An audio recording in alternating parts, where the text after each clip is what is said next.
En este caso, el tema que nos convoca es de gran relevancia también y tiene que ver con el emprendimiento y la innovación. Los trabajos que se van a presentar en este caso tienen que ver con el capítulo de Argentina y el capítulo de Uruguay del libro que se llama, que ustedes lo tienen allí, La fuerza de la innovación y el emprendimiento. Es probable que Latinoamérica se suba al carro de la sociedad del conocimiento. Además de presentar estos capítulos de este libro, y dada la importancia que hoy en día tienen los temas asociados a la economía global, es relevante reflexionar sobre la forma en que los países se asocian e incorporan estos temas en sus acuerdos comerciales. Y en eso nos va a ofrecer un comentario y una reflexión el doctor Ignacio Bartesagui, a continuación de la presentación de los autores del libro. Entonces, la actividad se va a desarrollar así. En definitiva, primero tendremos la exposición de Juan Pablo Bricchetti, que nos va a presentar el Sistema Nacional de Innovación y Emprendimiento en Argentina. Después, Micaela Camacho. Juan Pablo Bricchetti es economista de la Universidad de La Plata y investigador invitado en Fiel. En tal carácter participó en el libro. Actualmente está realizando una maestría en políticas públicas en la Universidad de Columbia, en Estados Unidos. Y después el capítulo de Uruguay, de innovación y emprendimiento, desafíos para Uruguay, lo va a presentar Micaela Camacho, investigadora del Instituto de Competitividad, de nuestra facultad. El comentario, como decía antes, lo va a realizar el doctor Ignacio Bartesagui, que es a la vez director del Departamento de Negocios Internacionales e Integración y actualmente decano de la Facultad de Ciencias Empresariales. Y quien va a moderar es Catherine Löbl, que es asistente. ¿Cuál es tu cargo? Coordinadora del programa en Santiago de Chile. Así que le doy a Catherine, que va a moderar la actividad, la palabra para que dirija de ahora en más el evento. Gracias. Muchas gracias, Andrés. Antes que todo, yo quisiera presentarme cortito y presentar un poco lo que hacemos nosotros en el programa de políticas sociales y económicas en América Latina, mal llamado por sus siglas en alemán SOPLA. Y nosotros que somos latinoamericanos sabemos lo chistoso que suena que un programa de cooperación económica se llame SOPLA. Pero bueno, en fin, el programa SOPLA se encarga de, originalmente desde que estaba en Río de Janeiro, hace 10 años atrás, cuando se inició la cooperación con la Universidad Católica de Uruguay, tenía como prioridad, más bien por el director que había en la época, el señor Olaf Jacob, temas más bien de política social. Y en esa oportunidad fue que se hicieron las primeras publicaciones que mencionaba Andrés, que decían relación más bien con lo que es la infraestructura para la integración, con las migraciones, con la pobreza como factor de desigualdad social, y un prisma, como digo, más bien político-social. Y desde el año 2014 el programa SOPLA se trasladó desde Río de Janeiro a Santiago de Chile, y ahí se conformó el actual grupo que coordino yo y está dirigido por el señor Günter Rick. Y él ya es el segundo director que mandan de Alemania para dirigir este grupo desde Santiago de Chile para toda la región. Nuestra especialidad son materias de tipo de política social y le hemos dado un prisma más bien de política económico y comercial. Entonces, desde el año 2014 hasta la fecha, hemos hecho más investigaciones y publicaciones en lo que dice más relación con mecanismos de integración regional latinoamericano, más vinculados al comercio, también extrarregional vinculado a la influencia de China y Asia en América Latina, y también de lo que ha sido la importancia del estancamiento de las economías, las exportaciones basadas en la exportación de materias primas, como ocurrió en la mayoría de los países de Latinoamérica.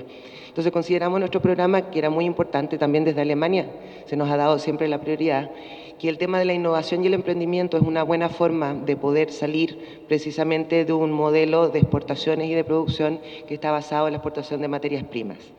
En este contexto hemos tratado de propulsar varias investigaciones y también de lo que es la mediana empresa y de lo que es la economía familiar y de lo que es la responsabilidad social empresarial como uno de los factores que pudiese hacer más eficiente lo que es los sistemas de innovación en los países y por otro lado diversificar más todo lo que son los beneficiarios de un eventual sistema de emprendimiento o de innovación. Entonces, así consideramos nosotros como emprendimiento social cualquier cosa que involucre ya más de una persona. Nosotros no hablamos de emprendimiento social, algo que diga una repercusión societal propiamente tal, sino que ya basta con que sea una familia o dos familias que estén involucradas en lo que es en este emprendimiento como para que ya se haga social y no es solo una persona saliendo de un estereotipo de producción, digamos, tradicional. En lo que es la innovación puntualmente, este libro ha sido muy interesante porque nos ha permitido lo que es la comparación de 13 países distintos a través de nuestra red de centros de estudios económicos en toda América Latina y cada uno de estos países en este libro expone cómo es la realidad de un sistema de innovación y emprendimiento social en su país. Como patrón común, hasta ahora nos habíamos dado cuenta que en la mayoría de los países no existe un sistema como tal. Existen iniciativas, existen fondos, existen sistemas subsidiarios para apoyar a un emprendedor, sobre todo en lo que es en la parte de startup inicial, pero no lo que es el seguimiento de lo que es una buena idea que salió exitosamente adelante, que suele ser la excepción de los startups, ¿no? Entonces, todos los países están preparados para apoyar a los pequeños emprendedores, se le da un capital semilla inicial, como le llamamos en Chile, y luego, hasta la segunda fase, pasado el tercer año, la mayoría de ellos suele ir en decadencia, muchos de los emprendedores dicen, ok, desisto de mi emprendimiento, y la minoría quiere pasar el chaparrón y quieren un nuevo apoyo para el seguimiento de una fase de consolidación de este startup que deja de ser un startup y se convierte en una pyme, una pequeña y mediana empresa. Nos dimos cuenta que en la mayoría de los países ya no hay mucho seguimiento, ni una política de apoyo a lo que son los pequeños y medianos empresarios. Y eso todo es parte de lo que es un sistema de innovación en un país y también de un sistema de apoyo al emprendimiento. Entonces, bueno, ahora vamos a escuchar los casos súper interesantes tanto de vuestro país, de Uruguay, como de Argentina también. Y vamos a tener la suerte de escuchar el comentario, como contaba Andrés, de Ignacio Bartesagui, que ustedes lo conocen más que nosotros incluso, a pesar de que es un gran amigo de nuestro programa, porque con nosotros ha investigado también cómo influye precisamente el tratar de salir de este modelo de exportación basado en materias primas a través de la inyección de innovación y emprendimiento en lo que son la búsqueda de mejores mecanismos de integración regional y también extrarregional. Y nos vamos dando cuenta que incluso en alianzas como la Alianza del Pacífico hay pequeños apartados y reuniones especializadas para buscar, por ejemplo, medidas específicas de responsabilidad social empresarial. En otras puntualmente medidas específicas para lo que es subsidiariedad al startup desde la segunda fase, por ejemplo, de lo que es ya PYME, pequeña y mediana empresa. Bueno, él nos va a explicar con mayor detalle todos estos impactos y con mucho gusto quiero entonces presentarles a Juan Pablo Brichetti, como ya Andrés presentó, él es economista de FIEL, Instituto de Investigación Económica Latinoamericanas de Argentina. Gran amigo nuestro y por favor. Buenas tardes a todos. Antes de nada, agradecerle a Catherine por el esfuerzo para poder estar acá y a la Universidad Católica del Uruguay, que tuve la oportunidad de recorrerla brevemente y la verdad que me resultó muy bonita y muy simpática. Así que, bueno, básicamente estoy acá para presentarles el capítulo del libro que escribimos acá conjuntamente con el programa de políticas sociales en Latinoamérica, sobre el Sistema Nacional de Innovaciones de Argentina y aparte me gustaría por ahí darles algunos updates de lo que fue pasando, en particular porque la situación argentina política y económica varió un poquito desde la publicación, con lo cual me parece que por ahí puedo aportar en algunas cosas que se mantienen, desafortunadamente, y en algunas cosas que cambiaron para mejor o para peor.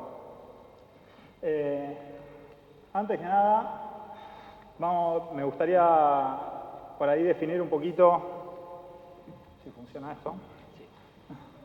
Una más, por favor. ¿A qué nos referimos cuando hablamos de un sistema nacional de innovación en general, que es lo que vamos a tratar de estudiar y caracterizar en este capítulo? En realidad, un sistema nacional de innovación, como decía Catherine, no tangible, no existe. Entonces, tenemos que ir a buscar una cosa que es más bien el entramado de actores públicos y privados que interactúan en un proceso de innovación. Esto va desde la producción de bienes y servicios, el gasto en investigación y desarrollo, las personas, los recursos humanos que tenés disponibles, hasta el sistema de incentivos que está atrás. Y esta misma caracterización nos enfrenta con el primer limitante, que es que a diferencia de otros campos en los cuales podemos decir, bueno, este es el modelo ideal o estos son los 2 o 3 modelos ideales que están atrás o el que tenemos que perseguir, acá no existe un modelo ideal, está completamente entrecruzado por factores idiosincráticos, culturales, ha habido inclusive temporales, digamos, el mismo modelo no tiene por qué seguir funcionando permanentemente a lo largo del tiempo, hay épocas para determinados modelos y en realidad tenemos ejemplos internacionales que han demostrado que diferentes combinaciones y diferentes incentivos han funcionado efectivamente para hacerlo. Esto nos obliga de alguna manera a encararlo de otra manera y me pareció que la manera más práctica de ir al grano es, por un lado, mirar cuáles son los inputs del Sistema Nacional de Innovación argentino, tratar de fijarnos cómo estamos parados en relación del panorama internacional y después ver los outputs para poder empezar a hablar de algún tipo de medida de qué tan eficiente es el sistema argentino en poder producir el conocimiento en relación a los costos. Primero, con una caracterización más bien breve, esto la verdad que no quiero perder demasiado tiempo en esto. Lo que les quiero comentar es que sí, de la cantidad de texto que tiene esta slide, van a percibir que el entramado institucional argentino es extremadamente complejo. Si bien después esto está matizado porque hay una alta concentración institucional de los ejecutores de gasto, pero básicamente lo que tienen que llevarse de esto es que hay un ministerio que actúa como coordinador y responsable, que es el Ministerio de Ciencia y Tecnología, y a partir de ahí hay una serie de agencias, organismos, etcétera, que ejecutan el gasto en investigación y desarrollo y que están vinculados a las cuestiones de emprendimiento e innovación en la Argentina, y quizás la institución más destacada es el CONICET.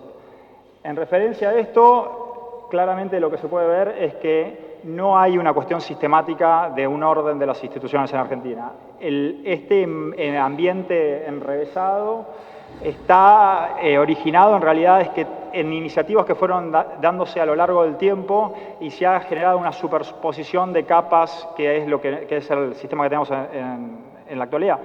Y de hecho, como muestra un botón, hay 3 organismos coordinadores. O sea, que ya de por sí va en contra de la naturaleza de la coordinación, de que haya más de uno, ¿no? Pero bueno, eso es lo que tenemos. Por otra parte, en el sector privado hay algunas problemáticas estructurales, como por ejemplo la gran predominancia de pymes, que por ejemplo el Banco Mundial tiene un estudio que ha demostrado de que ya de por sí tener una proporción de empresas más chicas le genera más dificultades para involucrarse en cadenas de valor internacionales, invierten menos y tienen crecimiento menor de la productividad, que en definitiva es lo que estamos buscando con las innovaciones, al menos desde el punto de vista económico.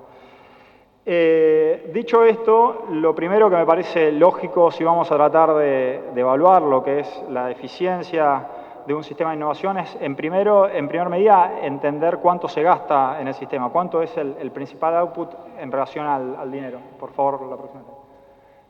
Una más. Y lo que nos encontramos es que en realidad, en general, la región como porcentaje del producto gasta muy poco y se encuentra lejos de lo que nosotros consideramos los países líderes de innovación. Lo midas con distintos sistemas, inclusive porque, por ejemplo, el sistema de Israel no tiene absolutamente nada que ver con el alemán o con el coreano, pero lo que sí tienen de característica en común es que a nivel del Producto Bruto están gastando un nivel superior.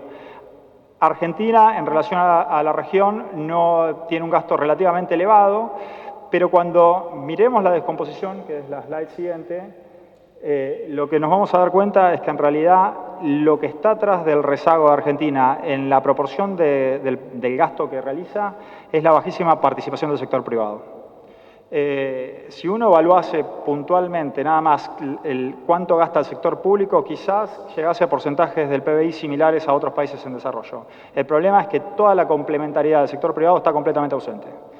Y eso es lo que está condicionando el nivel al que estamos alcanzando. Yo creo, si bien todavía hay una brecha grande a favor de lo que era el modelo que estaba en los últimos 12 años, sí hubo un incremento significativo de lo que era el gasto total, aunque con una efectividad que después vamos a ver está lejos de la ideal.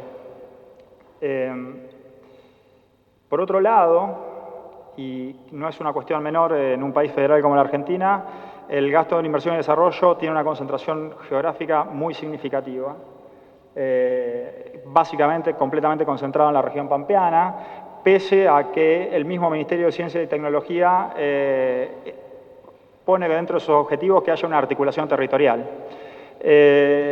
Y en realidad esto es agravado porque básicamente todo el gasto que estamos diciendo es gasto público. O sea, por un lado se plantea como un objetivo que haya una articulación territorial, pero cuando se va a ver dónde efectivamente se generaba el gasto, se realizaba el gasto, está completamente concentrado. Y esta concentración geográfica también se refleja a nivel institucional. Entre las universidades públicas y el CONICET, que por favor es la slide siguiente, concentran el 46% del gasto. En relación al capital humano, este incremento que les venía contando del presupuesto en investigación y desarrollo estuvo acompañado por un crecimiento importante de la planta de investigadores, que se incrementó 23% en el quinquenio de la investigación. Ese incremento de los investigadores permitió que la Argentina, por favor, 2 slides, una más. Permitió que la Argentina sea líder claro en la región cuando medimos cuántos investigadores por habitantes de la población económicamente activa hay en la región.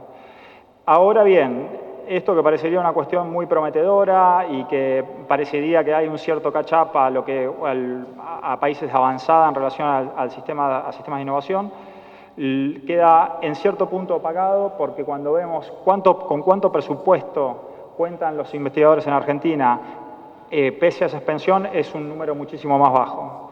Y claramente el presupuesto por investigador en realidad lo que está condicionando es cuál es la calidad del investigador que estamos pudiendo comprar su trabajo, digamos, y al mismo tiempo cuál es la disponibilidad temporaria que tiene, que son dos de los limitantes principales de la cuestión en Argentina. La baja proporción de PhDs que permiten la investigación de excelencia y, por otro lado, el bajo tiempo que tienen de dedicación a las tareas de investigación. Y por ahí vamos a ver un poquito cómo se traslada esto a algunas medidas de output, que acá yo agarré el número de publicaciones, de papers, de conocimiento académico que se está generando en Argentina y por otro lado las patentes. Y lo que vemos es que hay digamos, si bien todo este incremento en el número de investigadores, incremento en el presupuesto que vimos en las filminas anteriores, por más de que no sea suficiente todavía para alcanzar un nivel de un país de avanzada, sí tuvo su correlato en el aumento del número de publicaciones, pero contrariamente prácticamente no hay efecto en relación a las patentes. Y yo creo que eso habla claramente de la falta de interconexión entre el sistema público y el sistema privado. Lo que nos está poniendo de manifiesto esto es que el sistema público está siendo efectivo, al menos en la generación de conocimiento, pero que ese conocimiento se está generando, que está encontrando dificultades serias en tener traducciones prácticas. Y no me parece una cuestión menor, sobre todo cuando tenemos que justificar que el público esté pagando este tipo de investigaciones. Básicamente, para terminar con esta idea, el pantallazo de lo que recién les estaba contando, una estructura institucional muy compleja, con muchas capas, difícil de coordinar y probablemente muy poco costo efectiva, y sobre esto ya se están generando. De hecho, hay un ministerio nuevo del gobierno de Macri, que es el Ministerio de Modernización, que está trabajando precisamente sobre lograr hacer más eficiente todo este tipo de estructuras del sector público. El sector privado, que como vimos en las filmas anteriores, tiene realmente muy poco peso dentro de la inversión en investigación y desarrollo, en parte por las condiciones en las cuales le toca interactuar, en parte por cuestiones que son más bien estructurales, que por ejemplo es el tamaño de la empresa, la empresa característica argentina, etcétera. pero ahora sobre todo la segunda parte de la presentación vamos a mirar un poquito cuáles son las causas que a mi entender están atrás de esto. El gasto es alto en relación a la región, pero bajo en relación a los países líderes, está concentrado geográficamente, concentrado institucionalmente, y la descripción de la cuestión del capital humano que les comentaba. Ahora bien, en un contexto macroeconómico como el argentino, en el cual el espacio fiscal es limitado, por no decir cero, este es un modelo que caducó. ¿Por qué digo esto? Porque vos, al tener un nivel de producción científica y de patentes que claramente está por debajo de lo que debería ser un objetivo digno para un país o al estándar de Argentina, y no tenés la capacidad de seguir expandiendo el gasto público de la manera que se siguió haciendo, en pos de poder evolucionar para una cuestión que sea mejor, tanto desde el output como desde la eficiencia, hay que cambiar el modelo y hay que cambiar el framework con el que se va a trabajar. Y en teoría, la clave está en conseguir involucrar el sector privado, básicamente. Entonces, me parece que para empezar a ver un poquito cuáles son los limitantes de la participación privada en la investigación y desarrollo en Argentina, me remonté a esta encuesta que es un poco más vieja. Lamentablemente en Argentina no había demasiada información abundante, pero esta me pareció que, pese a que es un poquito antigua, sí mantiene completamente la vigencia. Y lo que vemos es que los primeros 4 causales en realidad están vinculados a cuestiones más bien macroeconómicas. Y me parece que eso también es un concepto a reforzar. Un determinado ambiente macroeconómico equilibrado es una condición necesaria pero no suficiente. Si nosotros en Argentina fuimos incapaces de generar un ambiente macroeconómico estable que permita el crecimiento y que permita la financiación a largo plazo de proyectos, después empiezan a aparecer todos los problemas macroeconómicos que van a ser los que hay que resolver en el momento que solucionemos la parte macro. Y creo que el gobierno está en esa dirección.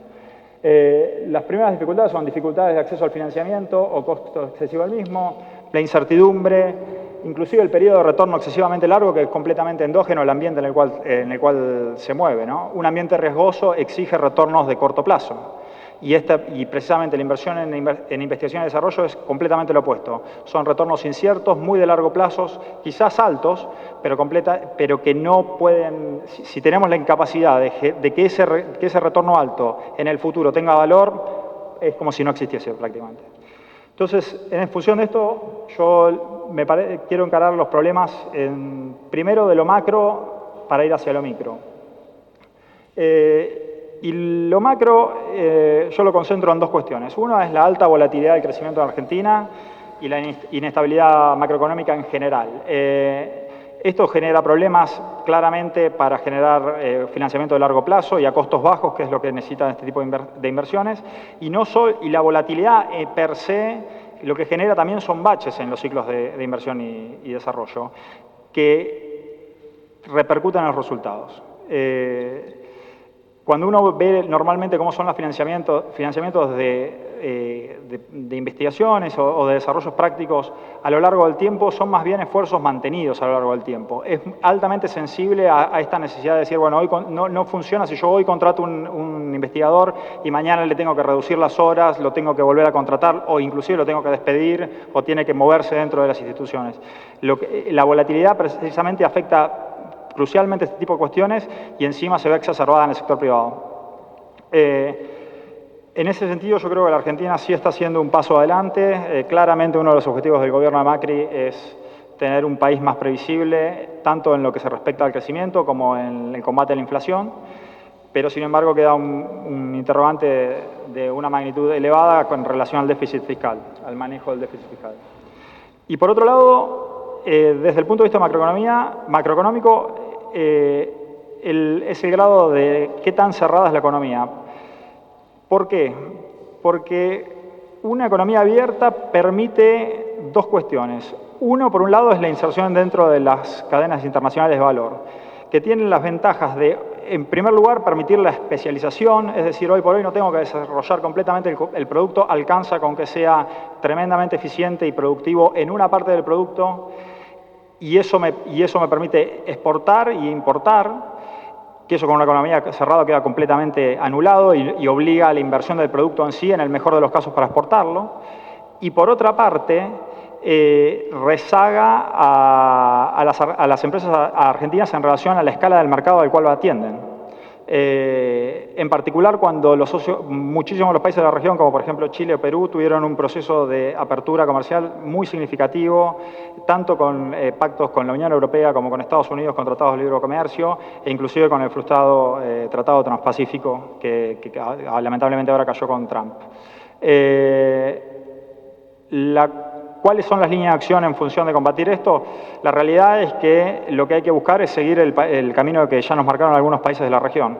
Yendo a acuerdos comerciales inteligentes, porque tampoco tiene ningún sentido hacer una apertura indiscriminada, como ya vivió en otros momentos la Argentina, pero sí con la mentalidad de entender de que la manera de participar dentro de un mundo, del mundo moderno que es completamente globalizado, es entendiendo de que existe la necesidad de participar en el comercio, tanto importando como exportando, y tratando de agregar valor en las cuestiones que somos más productivos.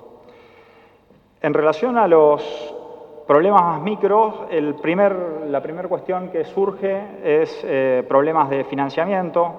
En este sentido, el Ministerio de Ciencia y Tecnología sí había hecho algún trabajo previo en relación a la creación de fondos de desarrollo específicos, aunque claramente insuficiente, y en realidad está vinculado no solo con los problemas macros que les comentaba con anterioridad, sino también a cuestiones de la informalidad de las pymes, por ejemplo.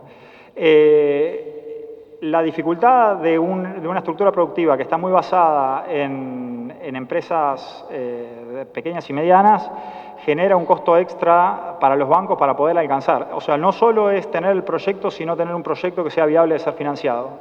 Cuando tenés una proporción muy grande de economía en negro, esto ya deja de ser igual. En una economía en blanco sería igual, es tener el proyecto y poder presentarlo al banco. Cuando vos tenés una economía en negro, no solo tiene que ser un proyecto razonable, sino que tiene que ser un proyecto presentable para el sector financiero.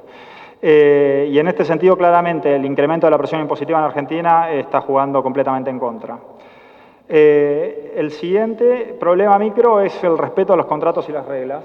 Por favor, la slide siguiente. Este cuadro está sacado del Global Competitiveness Report. Señalé en rojo 3 nomás. La protección a los derechos intelectuales. Argentina ocupaba el ranking 125 sobre 140. La eficiencia del marco legal para resolver disputas, 129 sobre 140. La eficiencia del marco legal para desafiar regulaciones, 134 sobre 140.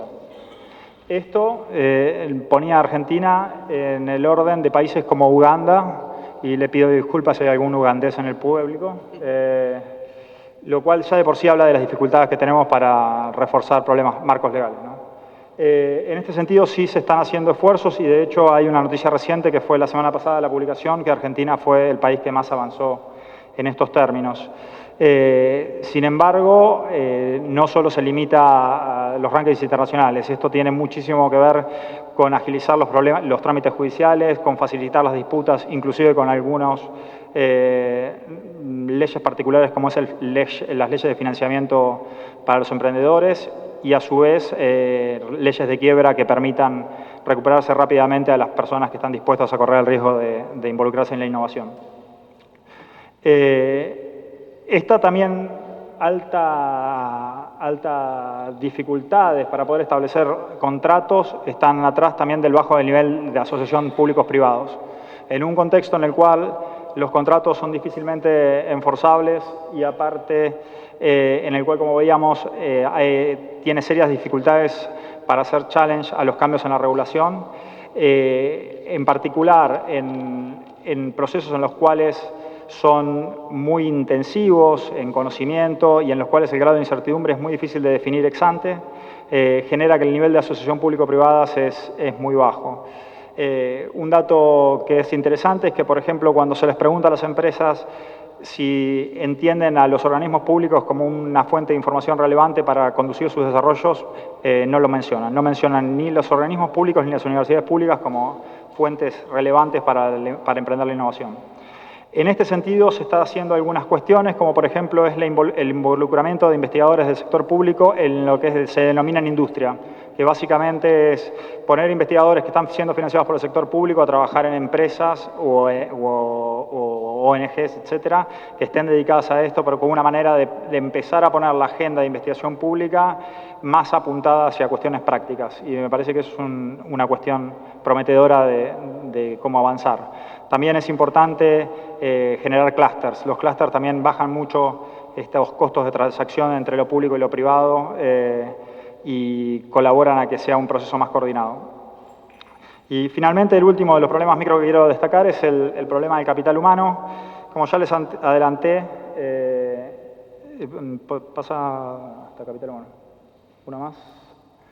Como ya les adelanté, uno de los principales problemas que está muy vinculado al bajo grado de financiamiento que hay por investigadores es que con la excepción del CONICET, la proporción de doctorados es muy baja y aún dentro de los doctorados que están participando, la mayoría de ellos no lo hacen a tiempo completo. Esto claramente es un obstáculo para poder desarrollar una investigación consistente y de excelencia, que en definitiva son las que terminan dando los mayores resultados económicos, ¿no? Porque la innovación implica generar conocimiento nuevo, eso implica estar a la vanguardia y si no tenés los mejores dedicados 100% del tiempo es muy difícil de conseguir.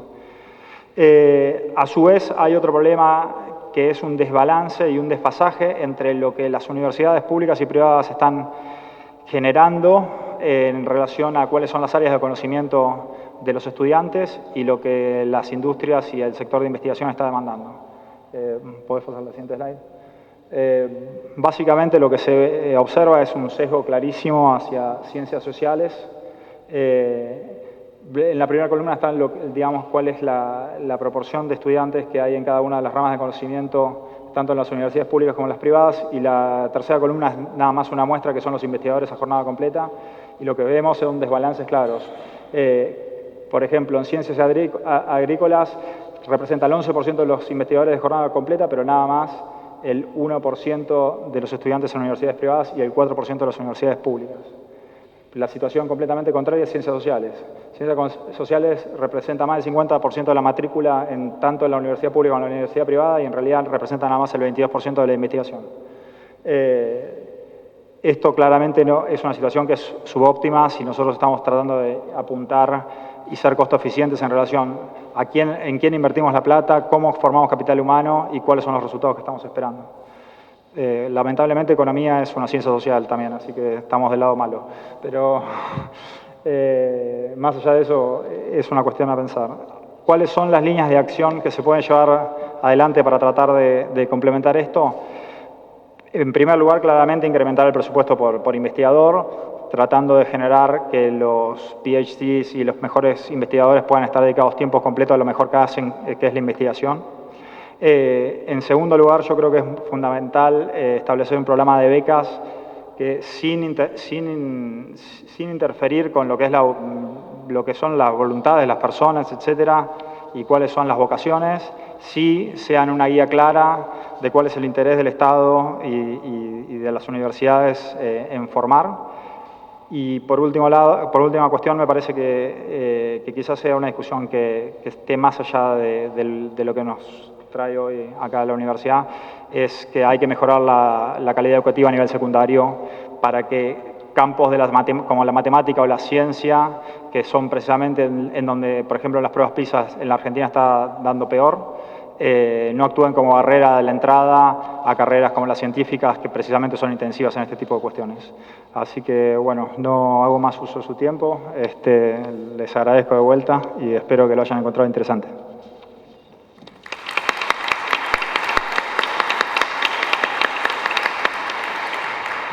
Muchas gracias, querido Juan Pablo. A continuación, como indica el programa también, vamos a escuchar el caso de la innovación y el emprendimiento acá en Uruguay. Micaela Camacho es una destacada investigadora y académica de vuestra facultad. Micaela es Master of Business and Administration de la Business School de Copenhagen, es licenciada en Economía de la Empresa por la Universidad Católica del Uruguay y es profesora del Departamento de Economía e investigadora del Instituto de Competitividad y directora de los posgrados de la Facultad de Ciencias Empresariales aquí de la Universidad Católica de Uruguay. Así que a continuación, muchas gracias, Micaela, por acompañarnos y te dejo la palabra.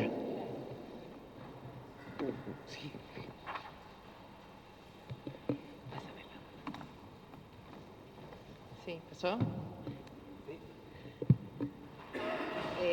Buenas noches. La mayoría ya nos conocemos. Gracias por estar acá. Maju, vas a tener que hacerme el de secretaria, perdón. Más cerca. Ahí, gracias. Viste que siempre hay que estar apuntando. Buenas noches. Primero decir que, es un placer. Muchas gracias a la Conrad Adenauer, al programa Sopla, por convocarnos como desde hace 10 años.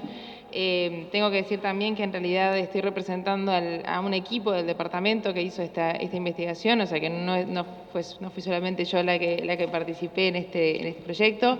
Hicimos esta investigación junto a Cecilia Durán, que es investigadora del departamento, a Diego Carsaclián y a André Jung, con los que fue un placer también compartir este proyecto a lo largo de muchos meses. Como me toca hablar de la fuerza de la innovación y el emprendimiento, y fue un poco el tema que nos plantearon, nos pusieron sobre la mesa cuando tuvimos que empezar a investigar, y lo primero que hicimos antes de lanzarnos de lleno los datos y demás fue decir, ¿por qué innovación? ¿Por qué emprendimiento? ¿Por dónde viene el asunto? Es bastante vox populi que el tema de la innovación y el emprendimiento están muy relacionados al desarrollo económico, pero queríamos encontrarle un porqué un poquito más científico detrás. Y siguiendo bastantes teorías de lo que es el desarrollo económico, principalmente autores como Hausmann y Rodri, que plantean la importancia de buscar el autodescubrimiento en la economía como motor de desarrollo. Y ese autodescubrimiento se hace para generar nuevas capacidades, para encontrar nuevas actividades en las que la economía pueda destacarse, y esa búsqueda no se puede hacer obviamente si no se hace a través de la innovación. La innovación tiene que ver con introducir cambios en las cosas que se hacen, o en introducir cambios en cómo se hacen las cosas, y es innovación solamente cuando generamos valor, ¿sí?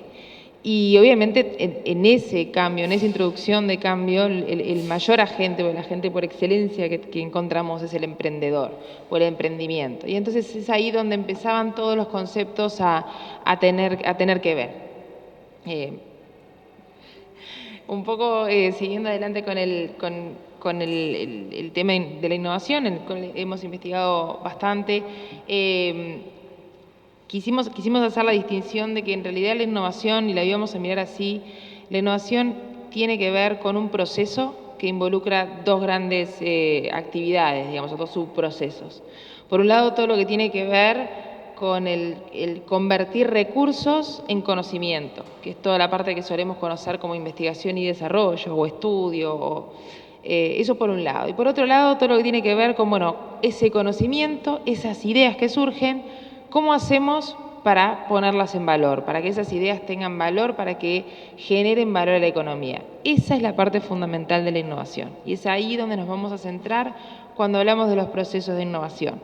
Innovación es entonces, para nosotros, para este estudio, para lo que estamos, la línea de investigación que seguimos, convertir conocimiento en valor agregado. Y eso lo queríamos presentar porque es parte del eje que vamos a seguir en lo que tiene que ver cuando fuimos a ver qué era lo que pasaba en Uruguay con respecto a esto.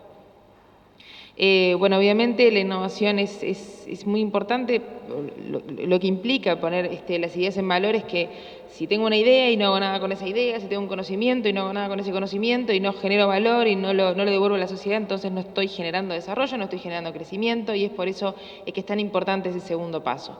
Y ahí es donde empiezan a jugar obviamente un papel muy importante los emprendedores y el emprendimiento.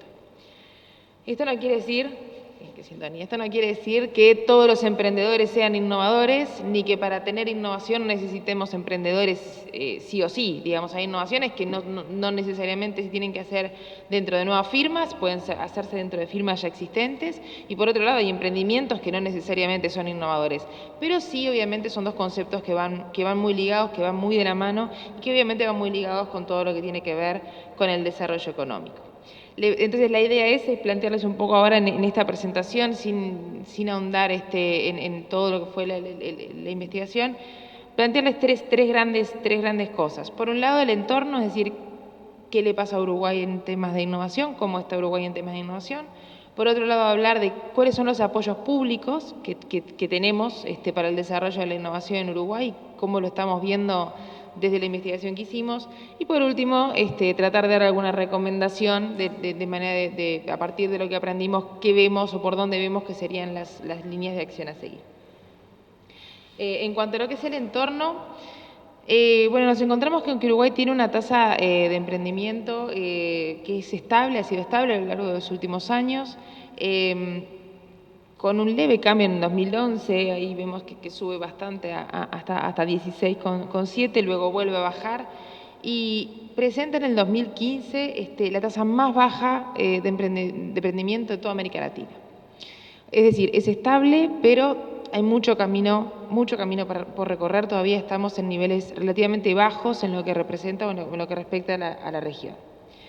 Como sabemos, el emprendimiento en realidad tiene como que dos naturalezas básicas. Por un lado hay un emprendimiento por necesidad, que es aquel emprendedor que inicia una firma porque no tiene otra salida laboral y entonces inicia una firma por necesidad económica.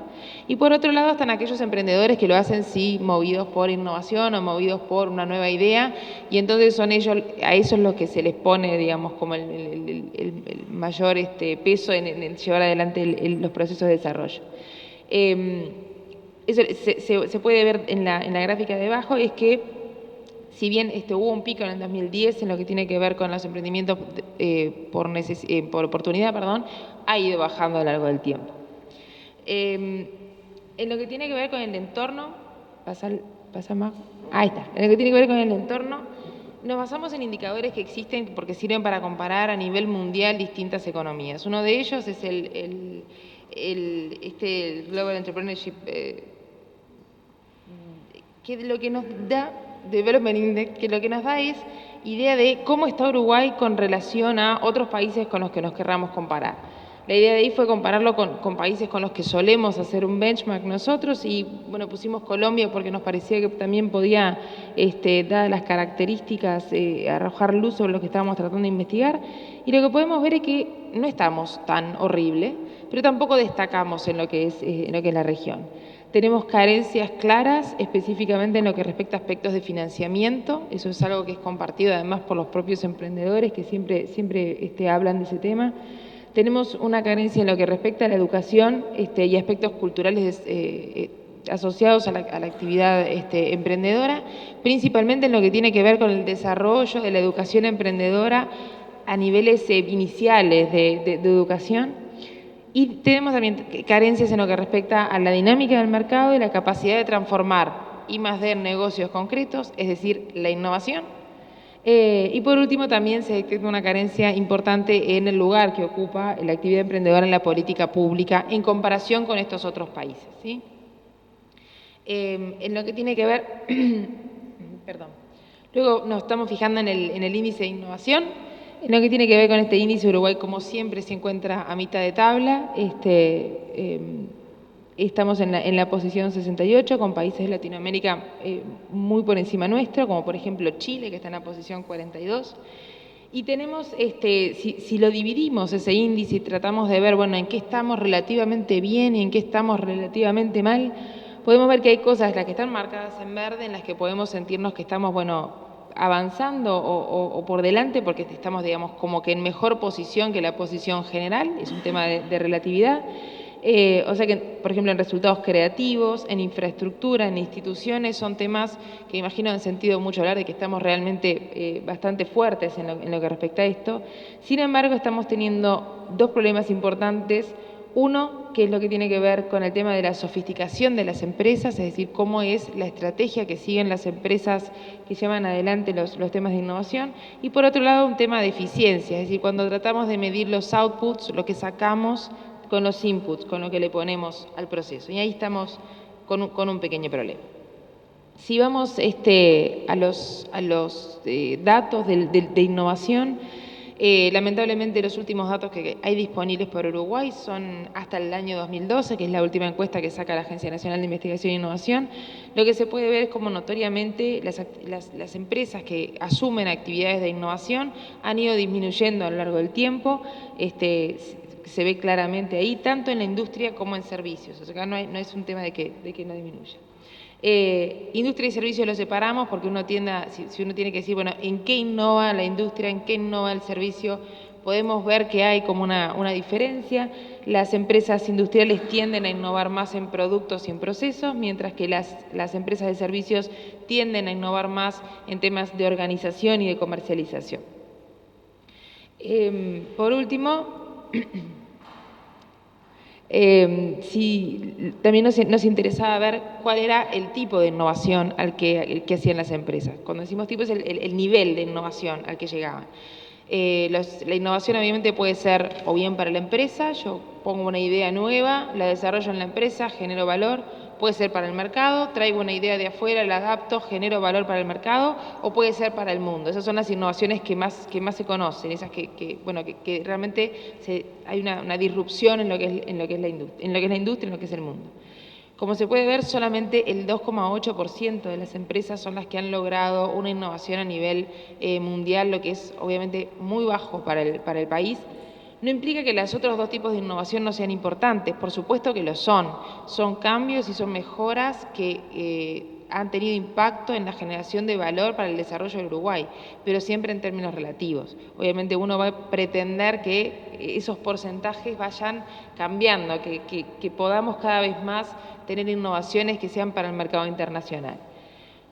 Otra cosa que también llamaba la atención es que las empresas que más han innovado son las más maduras y las más grandes, y solamente las que han podido tener, solamente algunas empresas muy jóvenes y de servicios son las que han tenido impacto a nivel internacional.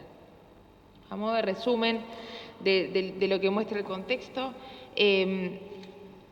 como para recordar nomás y tenerlo en la cabeza, tenemos una tasa de emprendimiento que está estable en lo que es evolución, pero es bastante baja en lo que respecta en comparación con América Latina. Ha bajado la proporción de emprendimientos por oportunidades de mejora. Tenemos carencias en lo que es el entorno emprendedor, principalmente en lo que tiene que ver con financiamiento, educación, cultura, dinámica de mercado y lugar del emprendimiento en la política pública. Lo que tiene que ver con innovación, seguimos a mitad de tablas y lo que es compararnos con el resto de los países. Tenemos carencias de eficiencia y sofisticación de mercados. Y las empresas, todo eso tiene que ver con el hecho que las empresas o la cantidad de empresas que realizan actividades de innovación está disminuyendo en los últimos tiempos y es algo preocupante. Por último, de vuelta, preocupante es que solo el 2,8% de las empresas hayan realizado innovaciones por el mundo y creo que es ahí donde tenemos que tratar de enfocar, es decir, tenemos espacio para apoyos públicos. En cuanto a los instrumentos, la idea es que lo que les vamos a presentar un poco es qué hay, qué existe en el Uruguay y después, bueno, qué podemos observar a partir de los datos que hemos visto.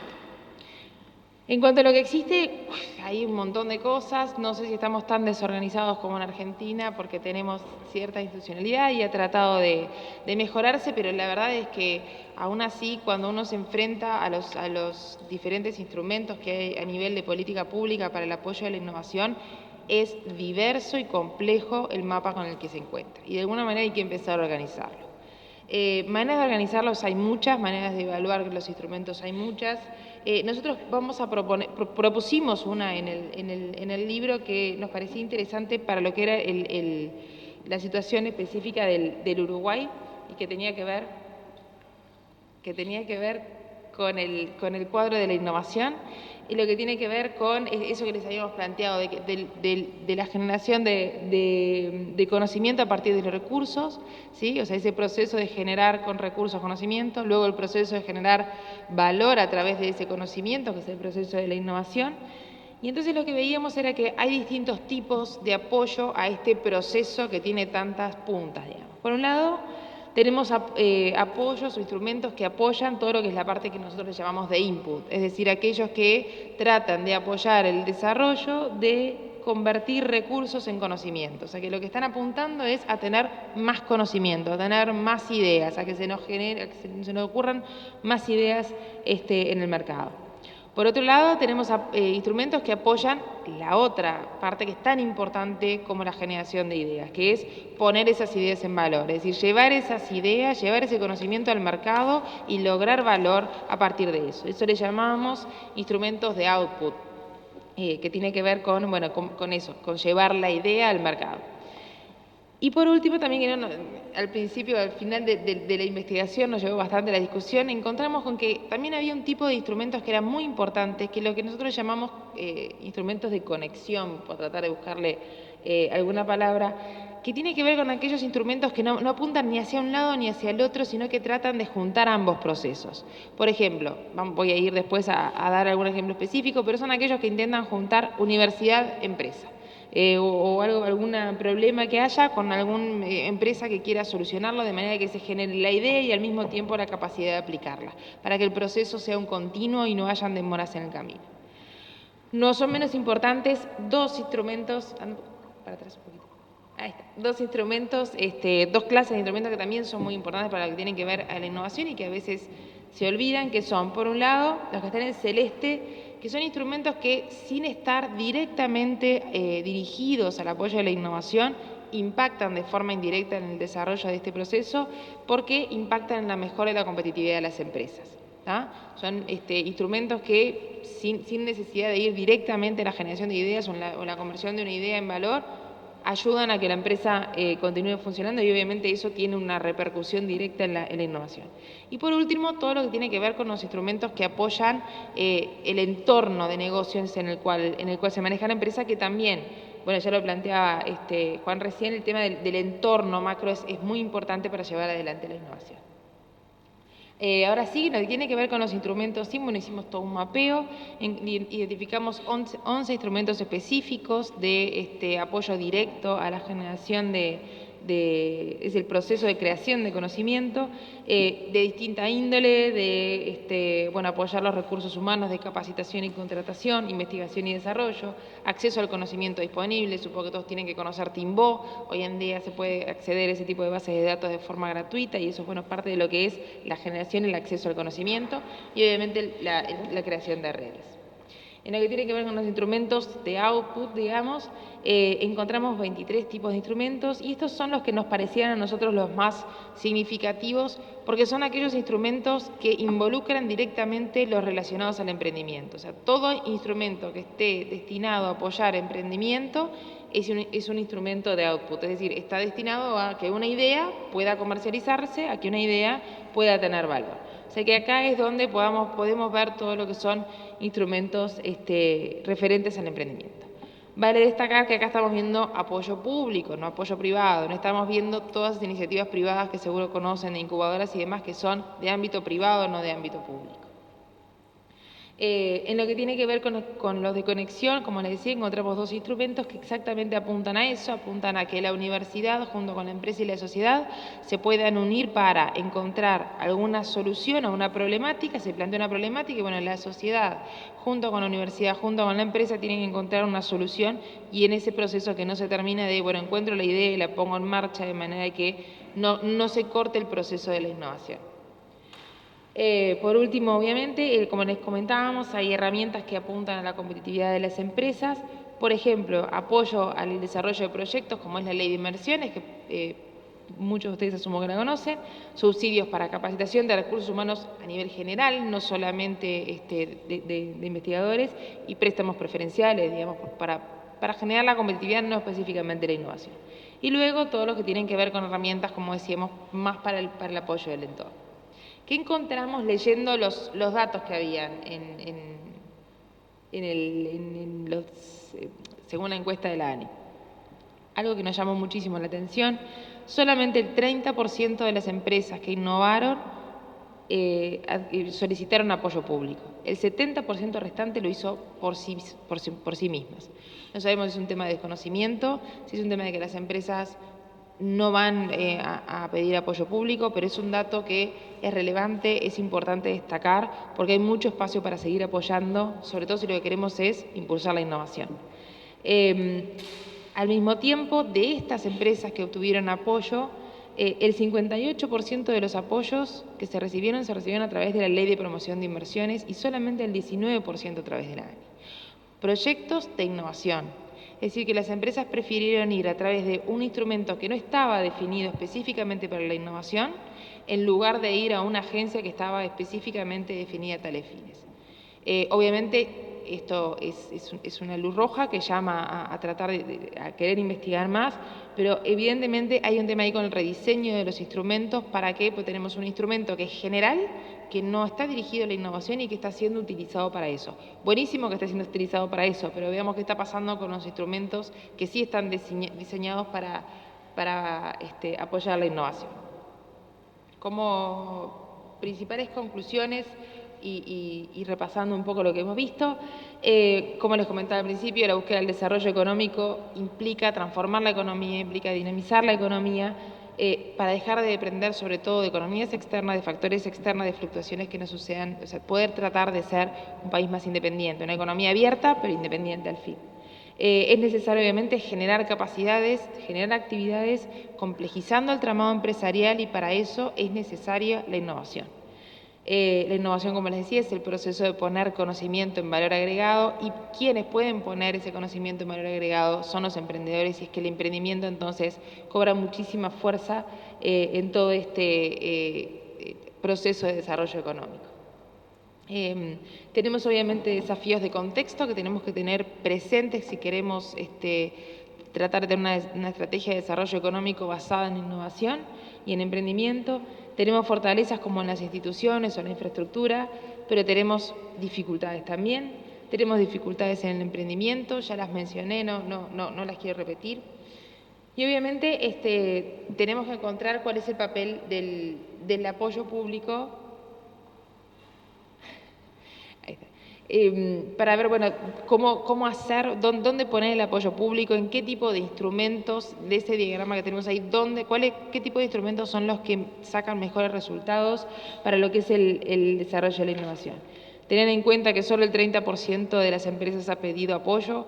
El problema es de las empresas, el problema es de los instrumentos. Es algo que deberíamos analizar con más precaución para poder dar recomendaciones. De parte de este estudio lo que surgió fueron recomendaciones en básicamente dos grandes áreas. Por un lado, los aspectos institucionales, donde hablábamos de la importancia y la necesidad de definir claramente los actores que participan. Eso ya se empezó a hacer, ya estamos con una ley de competitividad desde febrero. Este estudio fue del año pasado, pero bueno, de todas maneras, seguimos necesitando definir claramente qué actores participan y cuál es el rol de esos actores, tanto por el rol como la responsabilidad. Realmente es importante saber qué responsabilidad tienen esos actores dentro del sistema de innovación. Hay que aumentar el fortalecimiento y la conexión entre ellos. Solamente conectando a los actores va a ser posible realmente estimular la innovación y el desarrollo. Fomento la coordinación en el sistema. Público y privado es muy difícil, academia, público y privado es muy difícil, pero necesitamos seguir trabajando en esa coordinación para que entre la academia, las empresas y el sector público podamos conversar y podamos, en definitiva, aportar todos para el desarrollo del país. Y obviamente intentar hacer mayor esfuerzo porque el diseño de la política que esté detrás del apoyo de innovación escape a los ciclos electorales, escape a los ciclos políticos, y podamos realmente tener una política de innovación que sea política de Estado y que realmente pueda tener continuidad a lo largo de los distintos gobiernos. Y también que pueda tener una mayor descentralización, que no sea solamente Montevideo el que se quede con los fondos para la innovación, poder hacer que los proyectos de innovación también vayan al interior del país, que haya un desarrollo territorial más importante que realmente se está necesitando. En la otra área, en cuanto a los instrumentos, lo que recomendamos es evitar, obviamente, lo que tiene que ver con el solape y redundancia de instrumentos que hay, y hay solape y redundancia solamente en los públicos que vimos. Si a eso les agregamos los privados, en las distintas iniciativas privadas que hay, desde las universidades, desde otros organismos y otras fundaciones, es impresionante el solape y la redundancia de recursos que hay. Eso sería bueno evitar caer en redundancia de recursos. Hay que hacer un foco en el financiamiento, ayudar a los emprendedores, ayudar a la innovación a que se financie, fortalecer también el apoyo público a todos los temas de gestión de la innovación dentro de la empresa. Una cosa es el emprendedor que recién empieza, otra cosa es la empresa que ya está funcionando, que está innovando y que necesita gestionar esa innovación. Son dos procesos distintos y a ese proceso de gestión de la innovación, a las empresas que ya están maduras, también es necesario apoyarlas y también es necesario darles una guía. Y por otro lado, obviamente, también desde la universidad, apostar al desarrollo y la calificación de recursos humanos actuando en vínculo con la empresa.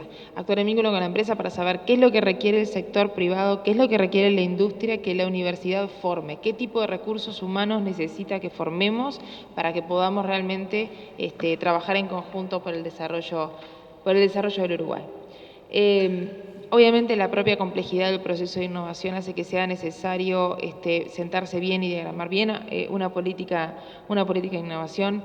Es necesario articular muy bien los instrumentos, evitar los solapes, apoyar muchísimo lo que son las vinculaciones entre los actores, fomentar muchísimo la coordinación entre ellos. Y por eso es que aquellos instrumentos de que nosotros hablábamos de conexión entre el input y el output nos parecen de suma importancia en lo que es el proceso de innovación. Por último, no hay política de innovación si no tenemos políticas de desarrollo económico sostenibles y claras.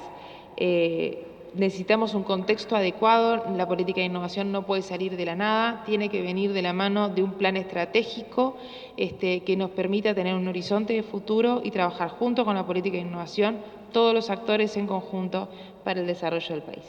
Es eso, muchas gracias.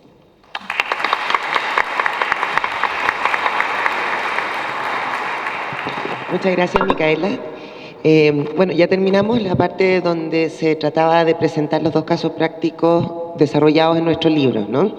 Y así como yo les adelantaba en el principio, hay un patrón común bastante notorio en todo lo que son los países latinoamericanos, y en este caso también lo pudimos ver en el caso argentino y uruguayo, ¿no?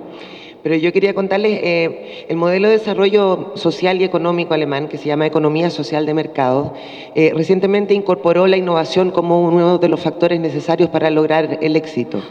Y uno de los éxitos más grandes de este modelo de desarrollo de economía social de mercado es que está basado en la interacción permanente de los tres grandes sectores de la sociedad, llámese el sector empresarial, el sector de la sociedad misma y el sector gubernamental.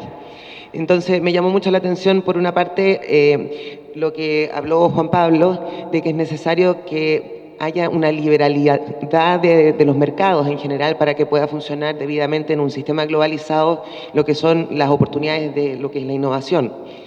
La economía social de mercado se basa en la apertura completa de los mercados y en la posibilidad del Estado de tener una fiscalización real a las distorsiones que se dan en el mercado, porque de lo contrario no se pueden aprovechar los beneficios de un mercado libre.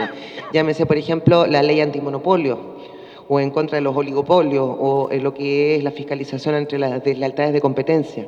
Eso es un elemento súper importante de lo que es la economía social de mercado.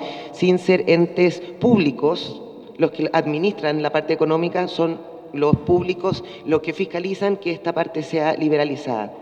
Y lo otro también que llamó la atención es el tema de la sistematización de las iniciativas para apoyar, que tú decías, Micaela, que acá en Uruguay no existen, ¿no?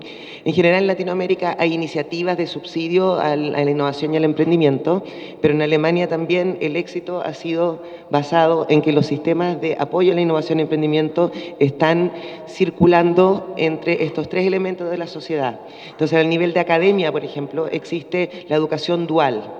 La educación dual se trata de un nivel de educación técnico superior donde por una parte funcionan las escuelas del Estado, por otra parte una empresa, por ejemplo, que le da la oportunidad de hacer prácticas del oficio a los alumnos, y por otra parte está la sociedad que aporta con su parte de colegiatura. Entonces ahí tú tienes un ejemplo de cómo interactúan en lo que es la capacitación ante la innovación estos tres entes societales, digamos.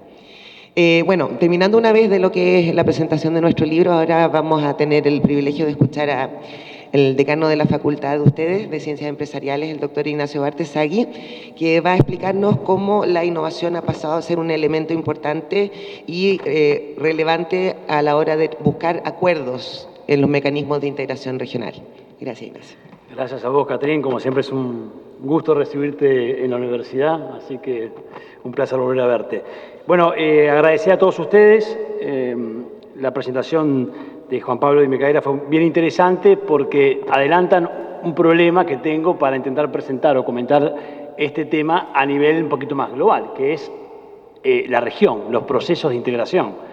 Porque en definitiva, ¿qué se desprende de las presentaciones de Juan Pablo y de Micaela? Que hay muchos desafíos en la innovación y en el emprendimiento a nivel nacional, ¿no? Porque lo que se ha hablado es espacio fiscal limitado, hablan de incertidumbre, hablan de necesidad de estabilidad, hablan de falta de financiación, ¿no? Hablan de economías que están cerradas, bueno, que no hay una política de desarrollo antes de ponernos a pensar en esto de la innovación. Entonces yo me pregunto, ¿todo esto llevado a un proceso de integración? Se multiplica todavía mucho más el desafío, ¿no? Entonces, bueno, vamos a intentar ver cómo podemos encarar esto desde los procesos de integración y contarles dos visiones. Una visión un poquito más antigua y algo más moderno que comienza a mostrar la importancia que está adquiriendo el tema, como por ejemplo una comparación versus Mercosur, Alianza del Pacífico, ¿no? Por no entrar en un análisis un poquito más profundo de cómo se está tratando esto a nivel internacional en otros procesos de integración, ¿no? Porque para empezar, comparar la Unión Europea con el Mercosur o con la Alianza del Pacífico es incomparable, por un punto, porque lo que tiene la Unión Europea que no tiene el resto de los procesos es financiación.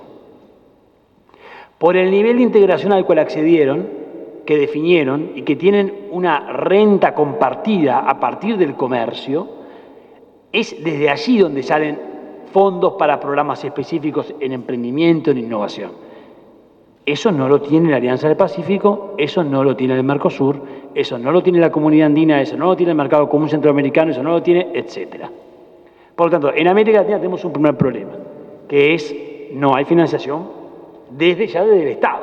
Entonces, todos los programas que están implementando estos procesos de integración o son con financiación externa o tienen que ver con, digamos, esfuerzos nacionales. Entonces, ¿qué pasa? Bueno, en realidad, si uno repasa los tratados originarios de los procesos de integración de la región, seguimos analizando la integración más desde la lógica estática que de los efectos dinámicos. O sea, acá se sigue hablando mucho más de aranceles que de pensar en innovación, en cooperación, en transferencia de tecnología.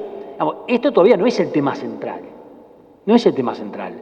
¿Por qué? Porque todavía tenemos barreras arancelarias, y no arancelarias demasiado importantes. Todavía hay inestabilidades muy fuertes en la región. Por supuesto que lo mejor sería tener una política de desarrollo o una política de Estado vinculada a estos temas, pero tenemos la seguridad de que los sucesivos gobiernos van a poder, digamos, mantener estas políticas. Tú comentabas que Macri ha apostado ha otorgado esta, pero bueno, todos acá podemos asegurar que Macri va a estar. No, yo no aseguro nada, ¿no? Pero tampoco se puede asegurar esto en otros lugares. Entonces, yo creo que hay un problema muy grande que tenemos en los procesos de integración vinculado a tratar los efectos dinámicos de la integración, que es la estabilidad, ¿no? Y el cumplimiento de los objetivos. No logramos cumplir con lo básico, entonces no podemos discutir a un nivel muy elevado temas tan importantes como la innovación y el emprendimiento. ¿Qué pasa en el Mercosur? El Mercosur sí trató el tema en sus orígenes. Si bien el Tratado de Asunción, que es su tratado original, no hace una mención importante a este tema, ya desde el 92 se creó, por ejemplo, una reunión especializada de ciencia y tecnología. Entonces, ¿qué hay ahí? Por lo menos hay un espacio en que los ministros discuten estos temas, ¿no?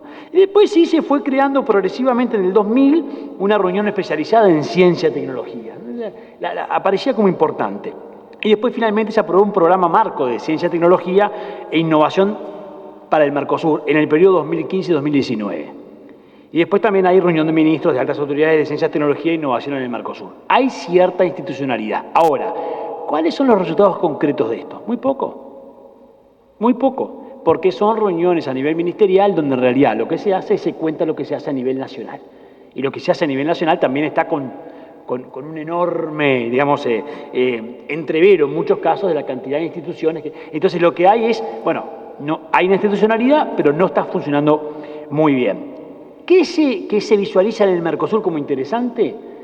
Aprovechar el FOSEM, que es el Fondo de Convergencia Estructural de Mercosur, que sí son fondos que los estados le dan al Mercosur para programas, ahora están empezando a aprobar programas vinculados con innovación y con emprendimiento. Ah, bueno. Esa es una señal positiva, porque ahora sí aparece pero sigue siendo solo a nivel de Estado y la palabra empresa es la que menos se registra en las actas de estas reuniones. No se habla de las empresas. Los procesos de integración hace años que nos hablan de las empresas, que es el actor fundamental. El Mercosur tiene este problema, que por suerte, como decía Juan Pablo también, es cierto que esto está cambiando, porque a la vez el Mercosur está cambiando. No sabemos todavía para dónde va a ir, pero también está cambiando en términos de la importancia que se le quiere volver a dar a la empresa y al sector privado. Ahora, ¿qué pasa con la Alianza del Pacífico? Yo creo que acá ya hay algunas señales bien interesantes. Y no es solo la imagen, porque la imagen también importa. Ya solo con ingresar a la página web de un proceso o de otro ya te das cuenta que en el Mercosur para encontrar la palabra innovación tenés que demorar aproximadamente media hora navegando. En la página web de la Alianza del Pacífico está en el home. Esto parece un tema menor, pero no lo es, no es un tema menor, porque saben realmente que, entonces bueno, ya tienen programas específicos de innovación, tienen el Aceler App, que le llaman, que en definitiva es una selección y una negociación de aceleradoras para el establecimiento de una red de negocios de la Alianza del Pacífico. Después tienen lo que le llaman también Ángeles AP, que estos son programas específicos que buscan generar una red de agrupaciones de inversionistas ángeles con el objetivo de conectar a los emprendedores en la región con los inversionistas de los 4 países, ¿no? Esa importancia que tanto Micaela como Juan Pablo hablaban de la red, ¿no? De generar la red entre los sectores. Y después tienen también una red de agencias públicas de innovación de la Alianza del Pacífico, cuyo objetivo es apoyar la internacionalización del emprendimiento innovador. Esa relación que tiene con la internacionalización. ¿Por qué? Porque en definitiva lo que nos va a generar el éxito de la innovación es poder internacionalizarnos y eso tiene relación con el desarrollo, como también decía Micaela. Por lo tanto, lo que se observa en la Alianza del Pacífico es que hay programas específicos ya de innovación. ¿Qué pasa? Este es un proceso de integración relativamente nuevo, porque se constituye en el año 2011. Entonces, deja de lado toda esa visión clásica del comercio, ¿no? Con los aranceles, las barreras no arancelarias. Entonces, desde que arranca ya tiene espacio para darle una ponderación un poquito mayor a estos temas, a la agenda de la innovación, a la agenda del emprendedurismo, a la agenda obviamente del sector privado. Entonces hay muchas reuniones en ese sentido. Esto en Asia pasa multiplicado por 100. Por supuesto, cuando uno analiza cómo evolucionan las patentes de China, de India, y qué pasa con el sector privado, en estos, ahí no hay misterio, ¿no? Lo que hay es muy buenas prácticas para considerar. ¿Uruguay está tomando esto a nivel de acuerdos? Bueno, la verdad que la oportunidad para introducir este tema era el Tratado de Libre Comercio Uruguay-Chile. Y no se hizo. La innovación se trata parcialmente en el capítulo de propiedad intelectual, que suele ocurrir, que esto pasa mucho en otros acuerdos, pero no hay un capítulo específico sobre este tema, ¿no? Y podría haberlo habido, primero porque Chile tiene buenos indicadores o mejores que los nuestros, y en eso hay un potencial, y segundo porque era un acuerdo que se planteaba como moderno. Se le dijo a Uruguay, este es un acuerdo moderno. Entonces, allí da la sensación de que se perdió una oportunidad.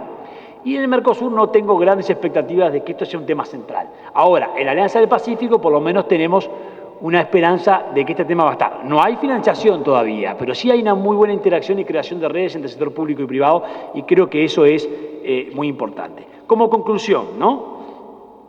A ver, me parece que los procesos de integración tienen que sí o sí tomar un rol más activo en este tema. Hoy yo no lo veo.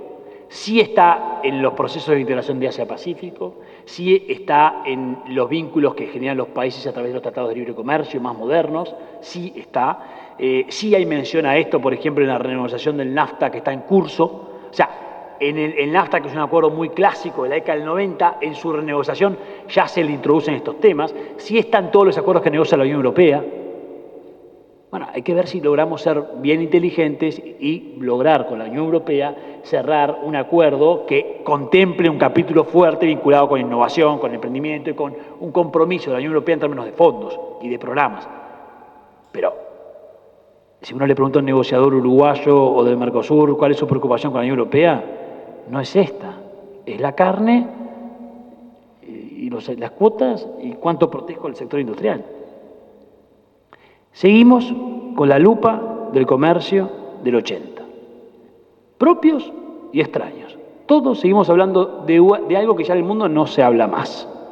Y entonces es muy difícil pedirle al proceso de integración lo que no podemos generar nosotros mismos. Lo que sí está claro es que hay que interactuar mucho más entre los procesos de integración, hay que interactuar mucho más entre las empresas, y lo que me parece que es clave, que también lo decía Juan Pablo, a ver,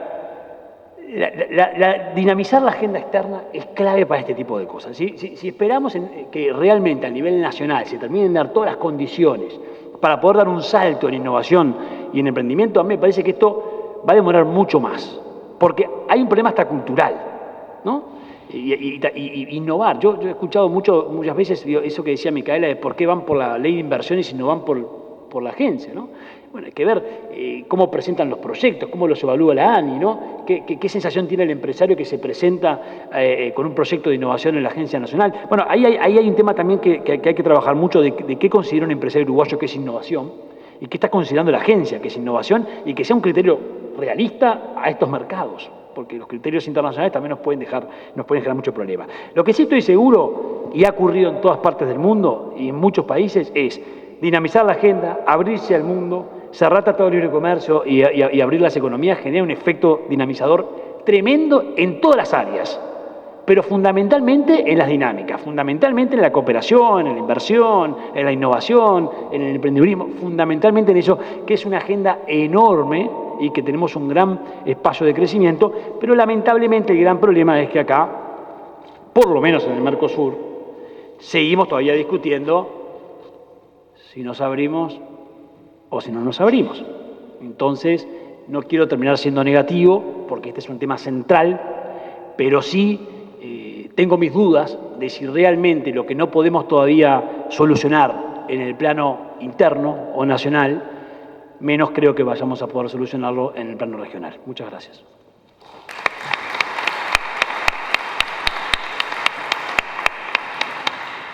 Muchas gracias, querido Ignacio. Espero que el futuro te demuestre que estás equivocado. Sé que eres un experto en lo que hablas y espero de todo corazón que estés equivocado porque creo que es la única forma que en Latinoamérica tenemos de salir adelante de nuestros problemas que han pasado a ser crónicos, lamentablemente. En Chile también estamos sufriendo una crisis de credibilidad de las instituciones bastante fuerte. Y no solo de integración a nivel de otros países, sino que también internamente en nuestros países estamos sufriendo crisis de institucionalidades y de credibilidad. Y la única forma es de cooperar y traspasar el intercambio de experiencia a ver si podemos salir adelante de alguna forma. Así que muchas gracias. Ya cerramos la parte expositiva, ¿no?, de lo que es esta presentación y quisiera poner a disposición el micrófono de ustedes en caso que tuvieran algunas preguntas o respuestas, por favor. ¿O algún comentario?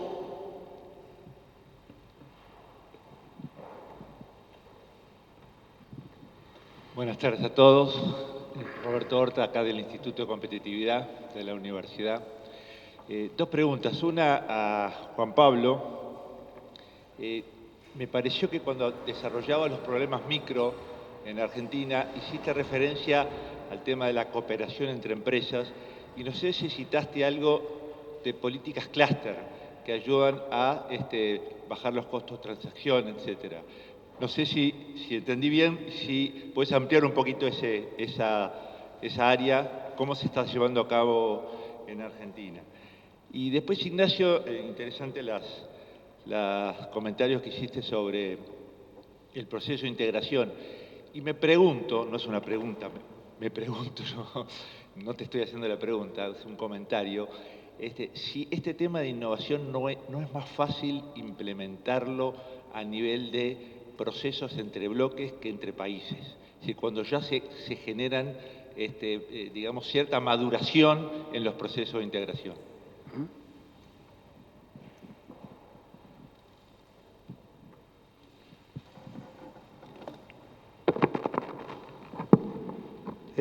Sí, estaba mencionando, lo mencioné rápidamente, pero sí, las políticas de clúster, como vos decís bien, como bien mencionás, están bajando. Es una de las alternativas y es una de las cuestiones que se han usado más a nivel internacional para tratar de bajar los costos de transacción y de alguna manera potenciar las fuerzas productivas afines en algún sentido.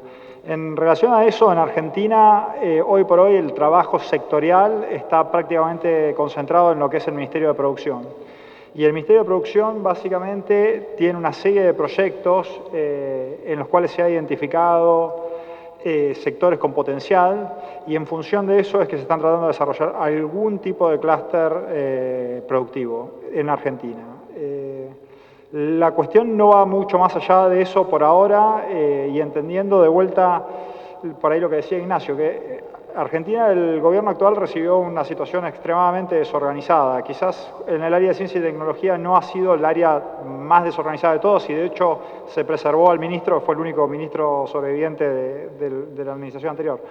Pero me parece que de vuelta hay que ir de menos a más y en realidad el efecto de estas políticas más apuntadas a solucionar los problemas micro, ver cuáles son efectivamente las necesidades de las empresas en particular, qué costos hay que bajar, dónde van a implicar, van a empezar a tener una relevancia muchísimo mayor una vez que podamos volver a hablar de tener un préstamo a un plazo razonable con un costo que no sea exorbitante, cuando puedas hablar de decir, bueno, va a haber un capital semilla razonable para empresas, cuando vos emprender una innovación no ponga en riesgo la continuidad de tu negocio en general, ¿no?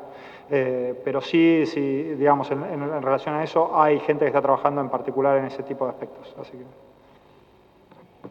Sí, estoy totalmente de acuerdo. O sea, lo que demuestra la teoría es así, pero la práctica en algunos casos también. Lo que está pasando en el sudeste asiático con la ASEAN. O sea, es mejor ir por bloque que ir bilateralmente. Lo que ocurre es que incluso la Alianza del Pacífico también está mostrando algunos resultados en ese sentido. Pero claro, el problema es que tenés que tener una base mínima para dejar la agenda antigua de la que yo hablaba para poder discutir los otros temas. La Alianza del Pacífico le es un poco más sencillo porque se lanza en el 2011 y además todas sus preferencias no se negociaron en el marco de ese acuerdo. Se tomaron de un acuerdo anterior. Entonces, ya arrancó con una base en la cual la agenda puede ser otra. Y además, los perfiles de los gobiernos impusieron, digamos, una visión distinta, que tiene que ver con la importancia del empresario, con la importancia de innovar, con la importancia... No, porque algo que han logrado, que está creciendo mucho, antes se decía que era un poco significante, pero ahora está creciendo mucho, es el tema de becas, que se hablaba de la importancia de la educación, porque no podemos hablar de estos temas si no hablamos de la educación.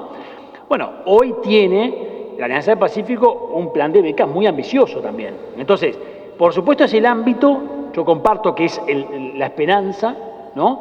Hay muy buena experiencia internacional en este sentido, por supuesto la Unión Europea, pero sin irnos al extremo hay algunos procesos de integración más intermedios, pero claro, para eso hay que dar vueltas a la página, digamos, de la agenda antigua, poder superar lo que son las barreras clásicas del comercio y poder generar estabilidades mínimas que le otorguen a las empresas la seguridad de la interacción y de la generación de redes. Hoy esto no lo visualizo en un Mercosur que cada tanto plantea volver a la agenda antigua. Esto es como pensar de plantear en una agenda ambiciosa en innovación en el Mercosur, cuando el país más importante del Mercosur te plantea cuotas, que es el retroceso máximo en lo clásico del comercio, es muy difícil, ¿no? Entonces, es el espacio, eso es lo que tenemos que apostar, pero hoy no están dadas las condiciones en todos los procesos de integración de la región. En algunos sí, en otros no. ¿Alguien más? Una consulta. Aquí, por eso, María Eugenia. Gracias. Bueno, muy interesante, hay muchas puntas para preguntar acá.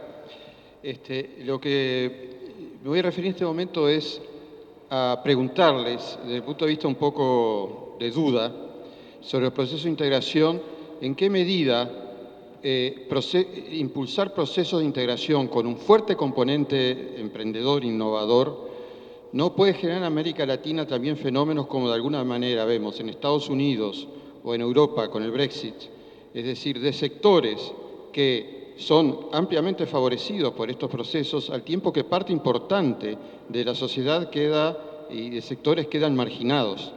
Entonces, ¿cómo tendrían que ser o cómo habría que apuntar para que estos procesos de integración tuvieran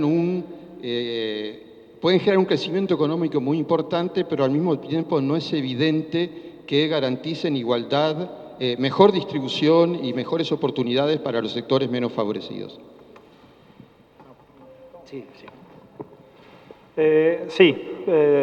La primera cuestión en relación a eso es completamente de acuerdo y de hecho es uno de los grandes desafíos que tenés en relación a hacer lo que yo había dicho, una apertura inteligente. La cuestión distributiva es una cuestión completamente no menor, no solo por las consecuencias que tienen en la gente, sino porque si entendemos que queremos vivir en países democráticos, darle una viabilidad política a este tipo de proceso de apertura es fundamental. En este sentido, a mí me parece que hay dos cuestiones a entender. En primer lugar, ¿cuál es el punto de partida? Porque si nosotros estuviésemos hablando de hacer una apertura monstruosa, indiscriminada, hoy por hoy los socios comerciales del Mercosur, los dos principales que son Argentina y Brasil, están dentro de las 15 economías de mercado más cerradas del planeta, si lo medimos como exportaciones más impuestos sobre PBI. Esto lo que nos está diciendo es que de movida estamos partiendo de una cosa que está ya fuera de discusión si vale la pena abrirse o no. Estamos en un extremo de la distribución mundial en relación a lo cerrado. Y de hecho, este tipo de cuestiones, y está en línea con lo que decía Ignacio, muchas veces el Mercosur hasta jugó como un factor condicionante a la posibilidad de hacer aperturas inteligentes. No solo no favoreció, que fue la intención original, una mayor integración del comercio regional, etcétera, sino que jugó como factor disuasor de afrontar, por ejemplo, tratados bilaterales. Ahora bien, dicho esto, de que me parece de que estamos en una parte de la discusión en la cual un grado de apertura es evidente de que tiene que generar beneficios significativos, también hay que hacerse cargo de los costos, y en ese sentido me parece que la cuestión de cómo se encara los procesos educativos, y en ese sentido también te decía las cuestiones de las becas, para tratar de guiar la oferta educativa hacia lo que se va a hacer, hacia lo que va a ser necesario, es fundamental. Lamentablemente, el rezago que tiene la región también implica de que hoy por hoy tenés al menos en Argentina, y yo creo que en muchos lugares hoy por hoy tenés una generación que no está preparada para integrarse a ese planeta. ¿Qué es el planeta que es? O sea, nos puede gustar menos o puede gustar más, pero la realidad es que hoy por hoy estamos afrontando una economía en la cual una persona desde Corea con su computadora va a poder competir directamente con una persona que vive en Florencio Varela en Buenos Aires. Directamente. Y el que la haga más productivamente se va a llevar todo.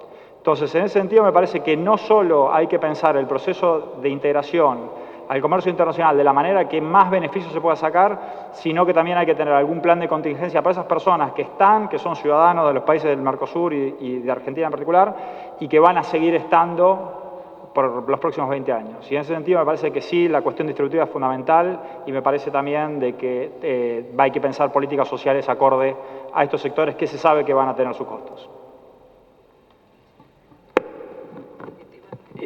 Comparto lo que decís, Alberto. Sí me parece un poco mucho, si me permitís, adjudicarle el mal manejo de este tema en la Unión Europea, eventualmente, o en Estados Unidos por el NAFTA, lo que está pasando con Trump o lo que pasó con el Brexit, ¿no? ¿Por qué? Porque las razones por las cuales se dio el fenómeno Trump o el fenómeno Brexit involucran, me parece, que muchas otras cosas, ¿no? Y especialmente el fenómeno Brexit, ¿no? Que tiene un tema cultural ahí bien importante. Pero sí comparto que hay que tenerlo en cuenta, que puede tener efectos si no se tiene en cuenta. Ahora, todos los últimos tratados más modernos, desde el TPP, pero incluso lo que se está negociando en Asia en el RCEP, pero también lo que está pasando en la Comunidad Económica de la ASEAN con los países más pequeños como Myanmar, Camboya, que imagínate que una política general en innovación lo que puede afectar a una pyme de estos países tan pobres, ¿no? Sí se están contemplando todos estos casos, sí hay capítulos específicos de cooperación, sí hay capítulos específicos de pymes que atienden cómo van a las pymes reaccionar frente a estas políticas comunes. Por tanto, me parece que lo que hay que hacer es, como decía Juan Pablo, una integración inteligente. Se puede hacer una integración inteligente y se pueden negociar capítulos específicos que eviten este tipo de efectos sociales negativos que por supuesto que existen y que hay que tener mucho cuidado. Pero yo no diría que eso es digamos, un aspecto negativo de la integración. Por el contrario, lo negativo de la integración termina siendo, en definitiva, la calidad de lo que allí se negocia o la calidad de lo que allí se implementa y no el modelo. El modelo es exitoso porque muchos países han ido incorporando instrumentos muy valiosos en cómo contemplar a las pymes, cómo hacer que se emprendan más, cómo incorporar los impactos de la tecnología, los servicios, porque los servicios es clave en el tema de la innovación, que es bien diferente en bienes. Entonces, creo que hay instrumentos, lo que hay que tener es voluntad política para implementarlos, y los acuerdos que se firmen de ahora en adelante, intentar firmarlos con lo último y no que sean acuerdos livianos en ese sentido. Yo por eso decía que me parece que que se dio esta pérdida de oportunidad con el TLC con Chile, porque era un TLC que ameritaba, digamos, incorporar un capítulo más moderno en este sentido y se perdió un poco la oportunidad. Si bien hay algunos capítulos modernos, no se está discutiendo lo que se discute en otros lugares del mundo, ¿no? ¿Alguien más? ¿Alguna intervención? El profesor Jung, aquí.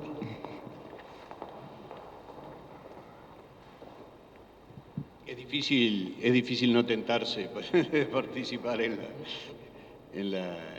la conversación. Dos cosas, creo, un comentario y una pregunta. El comentario es, me parece que, yo estoy de acuerdo, me parece que el problema que plantea Alberto es un problema que está ahí. Me parece que es un problema que va más allá de los acuerdos comerciales, es un problema que va a la propia política de los países. Bien tenemos conscientes eso en el caso de la educación. Hoy lo hablábamos con Juan Pablo tomando un café, pero realmente ese es un tema que está ahí.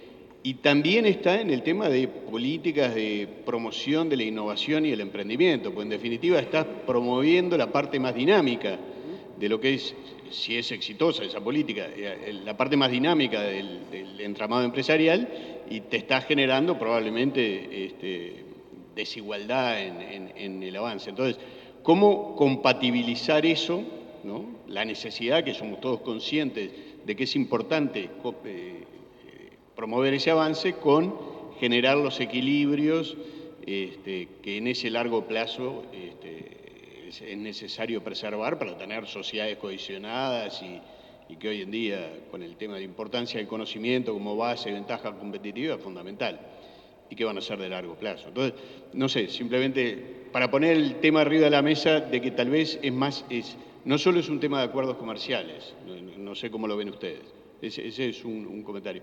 Después la pregunta que me surgía, y esto sí respecto a los acuerdos, es el tema del tratado que se estaba negociando en materia de servicios. Sí. Que nosotros estábamos y después No fuimos. Y que todavía se está negociando. Uh-huh. Entonces, en eso, ¿no es más fácil o no es más, digamos, allí no tenés la carga del pasado, ¿no? Y no entran ahí más fácilmente los temas de propiedad intelectual, de transferencia de tecnología. No sé, me quedó picando ese tema. Yo, en relación a los comentarios y por ahí también vinculado a la pregunta anterior, yo siempre pienso, digamos, porque cada vez que se habla de las cuestiones de integración, lo primero que surge sobre la mesa son los costos de la apertura. Y está bien, y es lógico, y es razonable, porque todo el mundo sabe, digamos, aparte es de manual, digamos, el modelo de comercio internacional te dice que hay un sector el cual se pincha, digamos, si querés, en el ABC. Ahora, ojo, porque también hay costos de no apertura. O sea, siempre hablamos de los costos, bueno, no, la lluvia de importación, y todas las oportunidades de exportación que se están perdiendo precisamente porque no tienen políticas para afrontar ese tipo de cuestiones. El problema que tiene eso es que son contrafácticas.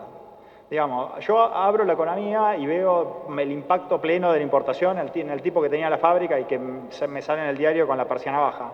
Ahora, el que está ahora en Buenos Aires, con una política comercial completamente cerrada, que ahora afortunadamente está tratando de cambiar, y que podría haber tenido su negocio y que podría haber tenido el potencial de generar recursos, no solo para él, sino para la sociedad, y que no lo está pudiendo hacer por el tipo de regulaciones que está, no lo ve nadie y no va a aparecer nunca. Entonces, me parece que siempre es importante hacer ese contraste en las cuestiones.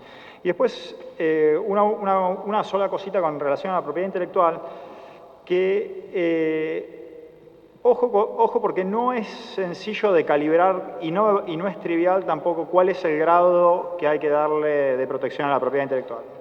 En particular en países como los nuestros.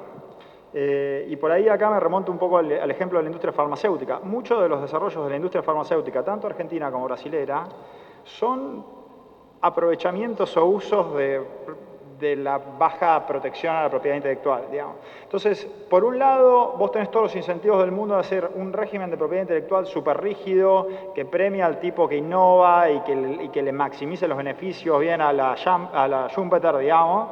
Pero por otro lado, en países de ingresos medios como son los nuestros, todavía tenés muchas oportunidades de catch-up. Y ese catch-up, si vos ponés un régimen de propiedad intelectual demasiado firme, se te ve dificultado y terminás pagando regalías, etc. Entonces, la calibración de este tipo de cuestiones, y en particular en tratados bilaterales o en tratados en los cuales vos tenés países en desarrollo y países súper desarrollados, en realidad, aún en cuestiones de servicio, etcétera, lo que está atrás es esa lucha y ese trade-off de quién se queda con las rentas y qué tanto sentido tiene ceder rentas en esa cuestión. En Argentina también hubo un capítulo que cayó 1 segundo y medio después de que cambió el gobierno, que fue con la ley de grano. Monsanto haciendo un reclamo al gobierno de Macri diciendo, muchachos, bárbaros, se quieren integrar al mundo, empiecen a pagar el ADN, la propiedad intelectual de los granos. Y vos decís, bárbaro con Monsanto, pero en realidad le estás cediendo una renta que es la que estabas usando. Entonces son equilibrios que son muy complicados de llegar y precisamente por eso se terminan evitando en los tratados, porque la verdad que en algún momento los tipos se levantan de la mesa y dicen, bueno, basta. O sea, hay un montón de otras cuestiones y quizás se vuelve a las cuestiones más tradicionales, lo cual es un error dinámicamente, pero es lo que pasa, ¿no? Sí, el tema propiedad intelectual es un tema clave, ¿no? Yo creo que yo creo que sí. Me parece que le estamos adjudicando a la integración problemas que tienen las políticas de desarrollo, ¿no? Porque no podés, o sea, claramente, ¿no? Hemos sin duda avanzado con procesos de integración cuando no estaban dadas algunas condiciones, ¿no? Esto se da mucho en América Latina y se da todavía mucho peor en África, ¿no?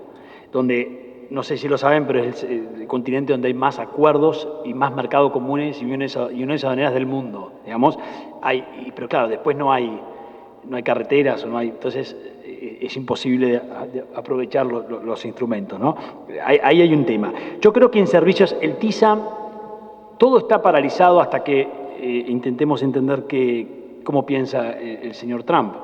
Entonces, desde el momento que está paralizado el acuerdo transatlántico, indirectamente se paraliza de cierta forma el TISA y se está viendo cómo se maneja. Entonces, hay una negociación un poquito escondido. Lo que sí está claro que Uruguay se fue.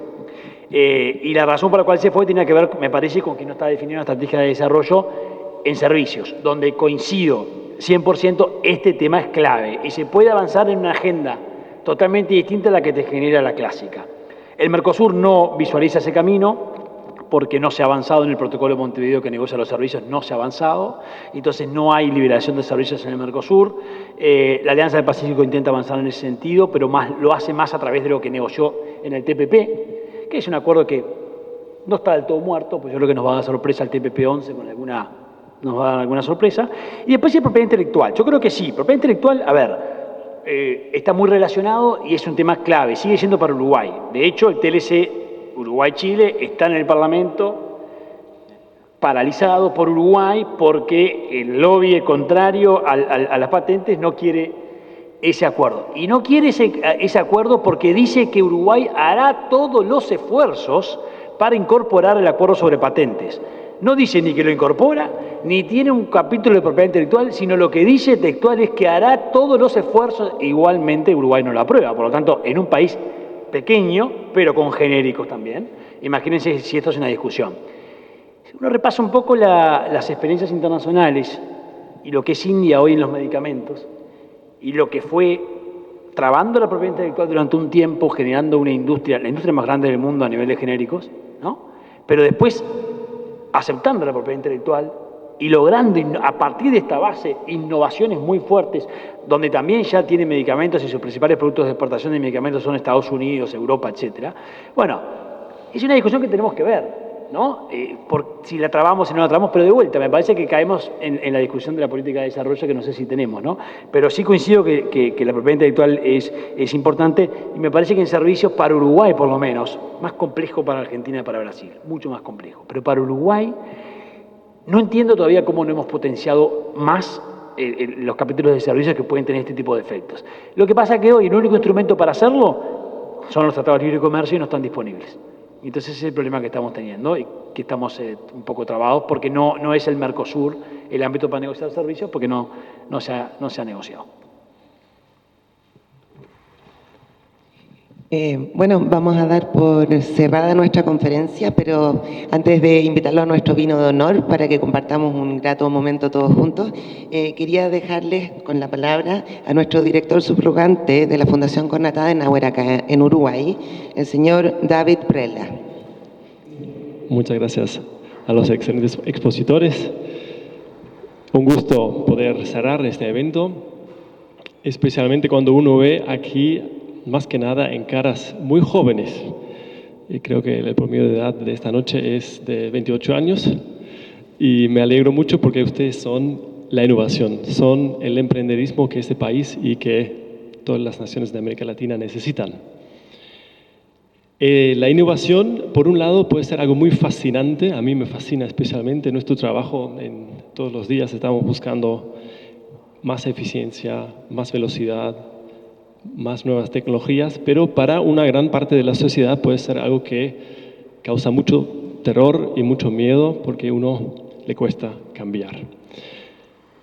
Y ahí se diferencia un poco el mindset que unos pueden tener y con el cual yo me encuentro mucho aquí alrededor del Río de la Plata, que hay mucha gente que todavía vive con una mentalidad del siglo XX.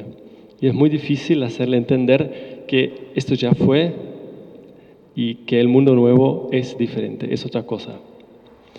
Por otro lado, hay signos muy alentadores. Uno fue muy nombrado al inicio por Juan Pablo, que es Argentina, que es la gestión de Mauricio Macri. Nosotros casi como que llevamos la gente en ómnibuses para Argentina para que aprendan, vean, conozcan, observen cómo se hacen las cosas de una manera muy diferente. Pero también aquí en Uruguay hay, como fueron nombrados, 36 instrumentos de innovación. Yo tuve la suerte de conocer la ANI, por ejemplo, y ahí realmente se respira un aire del siglo XXI y con iniciativas muy buenas. ¿Qué hacemos aquí en Uruguay? Esto les quería contar al inicio. Para mí también es un gusto conocer a Catherine. La fundación es tan grande y trabajamos en 11 países de este continente con 5 programas regionales que nosotros dos, por ejemplo, nunca nos conocimos hasta ahora. Es un gusto poder compartir aquí en Montevideo. Nosotros justamente, eso es nuestro fuerte aquí en Uruguay, el tema de recursos humanos. Llevamos a cabo un programa de Uruguay, que es un programa muy pequeño. Hacemos muchos eventos acerca de la economía. Justo la semana pasada tuvimos 2 grandes eventos en la Rural del Prado y también en el World Trade Center con economos uruguayos acerca de dónde estamos y a dónde vamos. Y todos unánimemente subrayan que la educación es el campo más importante para tener gente innovadora, para tener becas, para que puedan hacer un doctorado y para que puedan construir esa sociedad del siglo XXI, que es una sociedad del conocimiento, como lo dice el libro. Por otro lado, estamos con un programa regional de partidos políticos. Lo político es lo que nos mueve desde acá, la Fundación. Estamos en la Plaza de Independencia, trabajamos en todo el continente, capacitando a jóvenes políticos en diplomados, en consultorías, en unos formatos de networking que son los campus Konrad Adenauer, con becas, justamente con la idea de identificar talentos que pueden ponerse al frente de esa innovación que necesitamos aquí también en la parte política. Como último eje, y eso que les quiero dejar como una invitación, tenemos una plataforma muy interesante que es el diálogo político. Quizás algunos ya han tenido en manos nuestras publicaciones de la revista que sale 2 veces al año, Diálogo Político, pero también contamos con una plataforma en el internet que les invito a visitar, dialogopolitico.org, un espacio de diálogo donde se pueden meter, opinar, más que nada en las redes sociales, observar todo lo que está pasando en la agenda política de América Latina y ser parte de ese cambio cultural que estamos viviendo. Les agradezco mucho a los expositores por todo el profundo análisis, tanto de Argentina, de Uruguay y del panorama regional, y también a nuestros colegas del programa Sopla. Un gusto haberles tenido acá en Uruguay y muchas gracias.